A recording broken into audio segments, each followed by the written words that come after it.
UP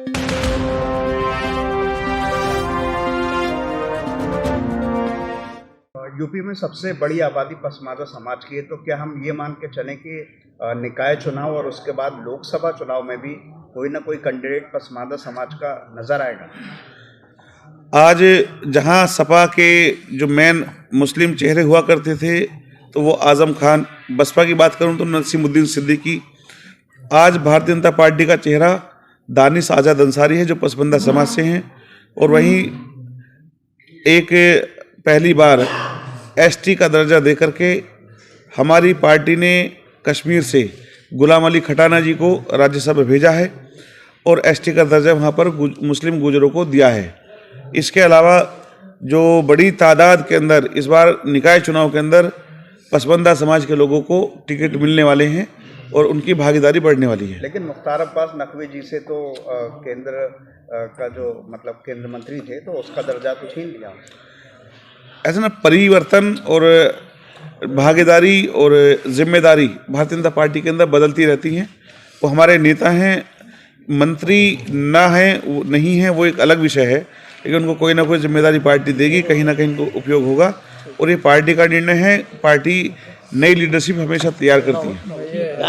Bareilly अल्पसंख्यक मोर्चे की दृष्टि से भी और हर लिहाज से एक बहुत महत्वपूर्ण शहर है और यहाँ पर लगातार चाहे वो चुनाव की बात हो, समाज सेवा की बात हो या व्यापार की बात हो, बरेली ने हमेशा इस क्षेत्र का प्रतिनिधित्व किया है।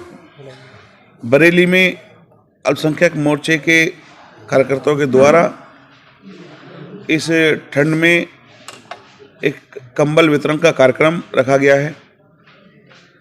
साथ ही मोर्चे की जो हमारी अपनी रूटीन की गतिविधियां हैं उनको लेकर समीक्षा और आने वाले निकाय चुनाव के लिए हम किस तरह से अच्छे प्रत्याशी, साफ छवि के प्रत्याशी और पसमानदा समाज के जो आज छूट गए लोग हैं उनको किस तरह से आगे लाएं, उस पर विचार और आगे की रणनीतियों पर बात करने के लिए मैं महानगर अध्यक्ष, क्षेत्रीय अध्यक्ष, जिला अध्यक्ष जी के साथ बात करने के लिए यहाँ पर आना हुआ। एमएलसी चुनाव आज हो रहा है, इसको लेकर के नामांकन है उसका।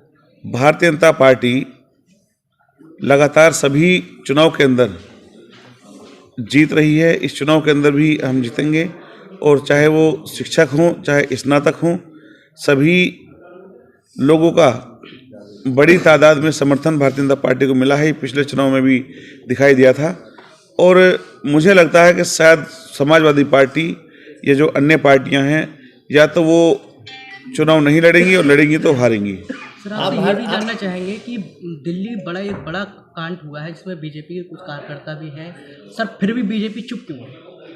मेरी जानकारी में इस तरह की बीजेपी कार्यकर्ताओं की बात नहीं है। आज अल्पसंख्यक समाज की जो पसमानदा समाज है जिसमें अंसारी हैं, सलमानी हैं, अलवी हैं और जो ऐसे लोग जो लगातार समाज में पीछे छूट गए थे या जिनको सामाजिक और आर्थिक और राजनीतिक हिस्सेदारी नहीं मिली, मोदी जी ने लगातार उनको आगे लाने का काम किया है। यदि मैं बात करूं आज भारतीय जनता पार्टी के अंदर तो सभी निगम, बोर्ड, आयोग और जो सरकार के अंदर हैं वो पसमानदा समाज के लोग हैं और लगातार पार्टी उनको सामाजिक रूप से, आर्थिक रूप से और राजनीतिक रूप से आगे बढ़ाने का काम कर रही है। इसी के साथ जो सरकार की योजनाएं हैं, 4.5 करोड़ लाभार्थी उत्तर प्रदेश के अंदर इस सरकार के अंदर बने हैं, जिनमें 20 लाख मकान मुसलमानों को केवल उत्तर प्रदेश के अंदर मिले हैं, 90 लाख बच्चों को स्कॉलरशिप मिली है।